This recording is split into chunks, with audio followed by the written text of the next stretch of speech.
到底怎么判断呼吸机有没有开机啊？这个问题其实很简单，也很初级，但是确实有人会犯这个问题。点赞、关注加收藏。就是有的人啊，我们曾经有一个用户，他一个晚上机器是没有开机的。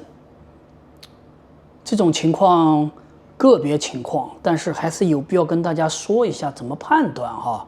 首先啊，每个机器的开机的情况是不一样的。我们这里说的开机是指开机出风了，呼呼呼的正常工作的状态啊，不是说通电，通电是通电，开机是开机，两个概念。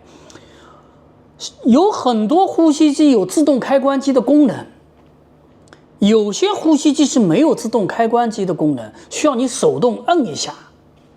好，自动开关机，你比如说是瑞思迈的机器，它有自动开关机，但是随着时间的不断的延长，这个自动开关机它有时候是不灵的，或者说是反应是慢的。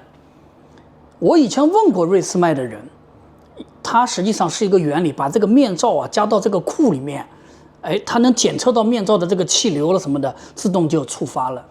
但是从瑞思迈的 S9 到 S10， 如果你用的是鼻枕型的面罩，这个开关机是很有可能是失灵的。什么意思？照理说你戴上面罩，你一呼吸机器就自动开机出风了，对吧？但是有的时候来不了，然后你摘了，它也停不了，那你就只能手动开关机了。这是一个方法。有些呼吸机啊，它是需要你手动开的，像飞雪派克，手动要摁一下。但是它能不能自动停机呢？你如果把面罩摘了之后，它会压力变小，但一个劲儿的吹，你戴上它自然又恢复了。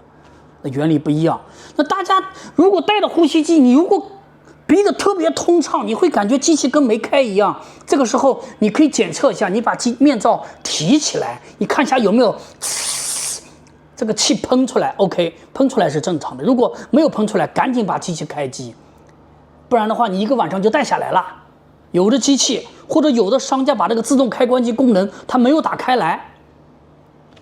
有些呼吸机，你像赛护康的呼吸机，它是要摁2秒，1、2，防止误触发，因为你一不小心摁它出风了，摁2秒，1、2它就开机了，它也有自动开关机的功能。这个地方大家一定要注意一下啊，别给搞得一晚上没开机呀。好，今天跟大家就分享到这里啊，谢谢。